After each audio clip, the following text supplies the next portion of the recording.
founder sama Mas Danang. Mas Dayat, sebenarnya apa sih yang tadi dibutuhkan saat investasi? Sebenarnya apa sih yang bikin investasi ini mandek di Indonesia?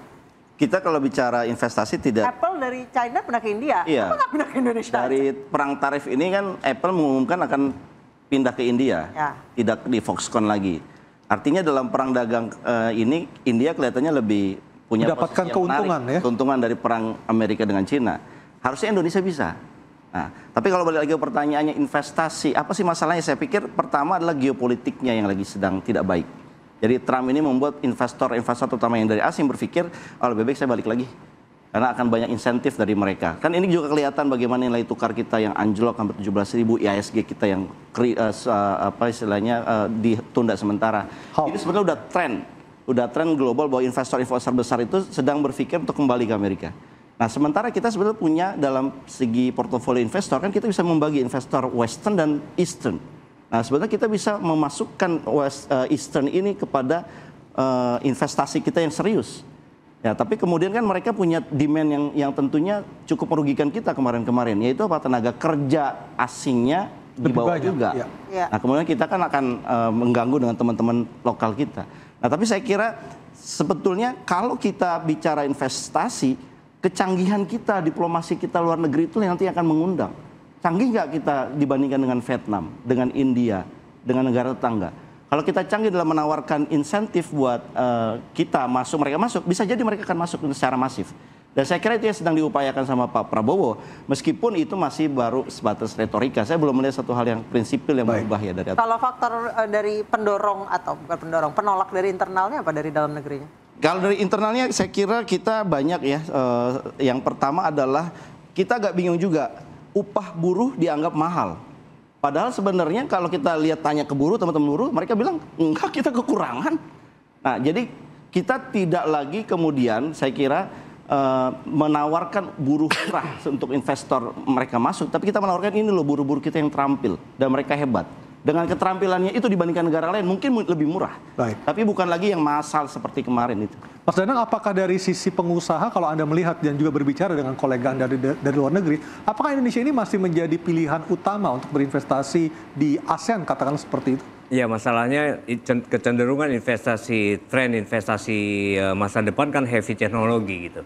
Dan ini tidak bisa kita sambut dengan baik karena SDM kita tidak siap. Karena masalah SDM kita tidak siap. Kita juga perlu tahu bahwa data-data klasifikasi pendidikan pekerja kita kan juga masih pendidikan menengah ke bawah yang itu mencapai 73%-nya. Itulah sebabnya kita harus mawas diri. Mengapa industri-industri besar seperti heavy teknologi ya yang tadi Mas Dana sebutkan itu tidak masuk ke Indonesia karena ketercukupan tenaga kerja kita terampil dan terdidik yang memiliki kualitas seperti itu tidak ada. Maka orientasi negara mesti bergeser dulu lah karena dunia pendidikan kita tidak bisa memformat manusia terdidik yang siap kerja. Maka yang ada sekarang saat ini yang usia menengah ke bawah itu pendidikan menengah ke bawah itu ditampung dulu di padat karya. Padat karya harus dilindungi supaya bisa menyerap tenaga kerja yang berpendidikan tidak relatif tinggi. Bergeser untuk menjadi negara industri yang saat ini Indonesia masih ya negara agraris menuju negara industri kan membutuhkan sebuah masa transisi. Dan transisi ini bisa dipenuhi oleh industri sektor apa? Sektor padat karya yang bisa mengatasi hal itu. Karena serapan tenaga kerja non berpendidikan tinggi itu bisa diserap di situ. Nah, masalahnya roadmap menuju ke negara industri ini selalu terpotong setiap tahun, Mas. Betul nggak? Era Pak SBY, era Pak Jokowi pertama, Pak Jokowi kedua, sekarang Pak Prabowo, tidak pernah ada sebuah roadmap besar yang mengejar kualitas pendidikan kita, tenaga kerja kita, terus kemudian menuju sebuah negara industri dengan basis teknologi tinggi.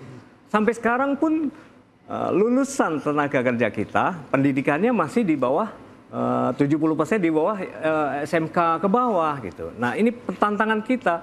Kita terus-menerus menyalahkan karena orientasinya masalah kesejahteraan. Kesejahteraan itu akan terpenuhi dengan sendirinya kalau investasi besar. Dan investasi di sektor padat karya, investasi sektor perkebunan, investasi sektor teknologi tinggi. Nah, inilah yang menjadi sebuah roadmap sehingga bisa menyerap teman-teman dari tenaga kerja itu supaya masuk ke dalam segmen-segmen yang sesuai dengan industri itu. Ini problem besar kita, Mas. Saya harus memasukkan hal ini. Ketika roadmap pendidikan nasional kita berubah setiap periode kabinet, ini bencana terus-menerus. Karena kualitas tenaga kerja kita terus-menerus akan seperti saat ini. Artinya apa? Yang harus kita benahi dahulu adalah pendidikan kita. Plus membuka investasi seluas-luasnya di sektor yang tidak membutuhkan tenaga kerja berpendidikan tinggi. Oke. Jangan silakan langsung tanggapi. Ya, Pak Presiden punya program yang menurut saya dari hulu ke hilir. Tadi untuk memastikan tenaga kerja yang siap, yang terampil, ada Pak Presiden membangun sekolah Garuda, SMA Garuda Unggulan. Ini mempersiapkan anak-anak Indonesia yang cerdas untuk masuk perguruan-perguruan terbaik di dunia. Pertama. Yang kedua ada sekolah rakyat untuk memutus mata rantai dari kemiskinan-kemiskinan yang ada di seluruh Indonesia. Ini akan di-launching 53 sekolah dan itu berasrama dari SD sampai SMA.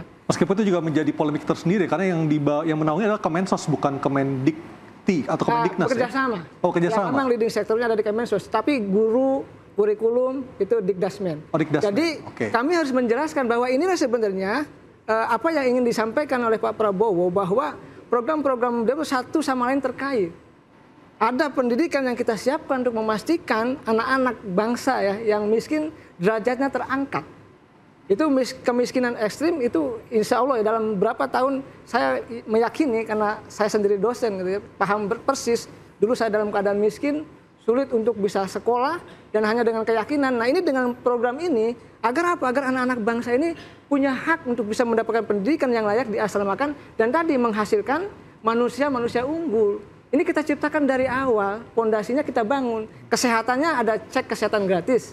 Lalu makannya ada makan bergizi gratis. Nah ini kan kita selalu evaluasi setiap saat. Ada kekurangannya hal yang wajar. Tetapi yang kami lihat apa yang disampaikan oleh Bapak Presiden dengan program-program prioritasnya. Ini menjadi langkah awal untuk memastikan bahwa 5 tahun ke depan kita bangun pondasi tadi tenaga kerja yang unggul dalam sektor pendidikan yang diinginkan oleh Pak. Oke, Kang Ujang kan perang dagang lagi terjadi sekarang nih. Ya. Untuk solusi singkatnya apa dulu deh? Gitu. Terkait dengan apa? Ini ekonomi ini. Ya kami yakin ya. Tadi ada keluhan dari dunia usaha. Pak Presiden dekat dengan dunia usaha. Tinggal bagaimana ke depan mensinkronkan apa yang diinginkan dengan pengusaha dengan para terkait SDM. Solusi singkat terkait SDM yang nggak bisa nyerap teknologi teknologi tinggi. Ya kami tidak mau mengulang, tidak mau merewind ke belakang. Kami bekerja ke depan. Pondasi pemerintahan Pak Prabowo yang baru 6 bulan, kami ingin menciptakan goal-goal ya, tujuan-tujuan yang terukur, yang pasti, sehingga keluhan-keluhan dunia usaha yang SDM-nya kurang, itu minus, atau problem ini bisa diselesaikan dengan solusi-solusi yang ada pada program prioritas Bapak Presiden. Begitu. Saya yakin, karena tadi basic saya dosen, dulu menderita gitu ya, orang miskin, bisa berjuang apalagi disediakan oleh negara begitu. Insya Allah mudah-mudahan ini bisa menjadi solusi ke depan sehingga betul-betul negara hadir di tengah-tengah. Tapi Kang, ini saya sedikit mau menginterupsi karena dari dulu pemerintah selalu bilang akan ada kita bikin pendidikan. Apakah sektor usaha ditanya pendidikan apa yang dibutuhkan? Baru tenaga kerja seperti apa yang disiapkan. Sampai hari ini kita nggak tahu sektor unggulan Indonesia itu apa. Kita selalu bilang sektor unggulan kita sekarang nikel. Apakah nikel menghasilkan lebih besar dari sawit? Sawit itu tidak berpendidikan, tapi skillful. Karena sarjana S1, S2, S3 nggak bisa nodos, Pak. Gitu loh. Mereka skill, tidak berpendidikan. Pendidikan tidak tinggi, tapi memiliki skill. Jadi kalau dibilang tenaga kerja Indonesia tidak skillful, saya tidak sepakat. Tapi apakah pemerintah tentukan dulu kan seharusnya ini sektor unggulan kita nih. Baru industri akan menyusul, tersedia lapangan pekerja buat kita. Pekerja mempersiapkan diri untuk industri itu. Sampai hari ini kita belum tahu apa sektor unggulan kita. Jadi bagaimana mungkin kita nyusun roadmap, nggak tahu tujuan ending goalnya di mana. Saya kasih contoh, tahun 80-90-an itu sektor unggulan kita garmen dan tekstil, betul Pak ya? Sekarang sampai dibuat institutnya, sekarang tutup. Ya. Garmen tekstilnya tutup nih. Kawan-kawan kita puluhan ribu menjadi yang tadi pengangguran. Saya tambahkan ya kalau boleh. Sebetulnya jawabannya pemerintah bisa nggak sih yang dibilang sama Pak Danang tadi bahwa SDM kita itu pendidikannya rendah itu langsung diserap. Yang padat karya yang dibilang Pak Danang itu kan TPT, tekstil, pekerjaan kaki atau pertanian misalkan. Nah kalau kita bicara industri TPT tekstil aja, Sritex bangkrut yang kita banggakan sejak Orde Baru. Kenapa dia bangkrut? Karena cost of fund dari pembiayaannya terlalu besar. Nah bisa nggak misalkan, oke, pemerintah menjamin bahwa dunia padat karya, industri padat karya tidak boleh ada yang bangkrut. Kalau ada masalah pembiayaan, negara yang akan top up pembiayaannya. Kenapa? Karena kita ini sudah terlama rezim suku bunga tinggi. Bisa nggak pemerintah meyakinkan perbankannya sendiri ataupun Bank Indonesia untuk menurunkan suku bunga supaya pengusaha-pengusaha Sritex seperti Sritex ini, TPT ini yang padat karya tidak punya kesulitan pendanaan sehingga mereka tidak PHK. Saya kira jawabannya itu. Kita kembali lagi mengedepankan TPT ini atau industri pertanian yang katanya mau dikembangkan tapi kita belum pernah punya industri makan minum yang kredibilitasnya tinggi. Kita bicara Unilever misalkan, Unilever punya asing. Produk kita pertanian katanya. Bisa nggak kita masukkan ke industri makan minuman yang lebih canggih sehingga kita mengekspor ke Singapura kacang kedelai dalam bentuk susunya. Itu kita belum pernah menjalankan dan belum cukup serius menjalankan itu. Padahal itu padat karya. Ya, ini juga akan menyambung soal rencana relaksasi TKDN. Itu juga berbahaya bagi dunia usaha dan juga dunia pekerja. Kita akan segera kembali sesaat lagi, tetaplah bersama kami di Interupsi.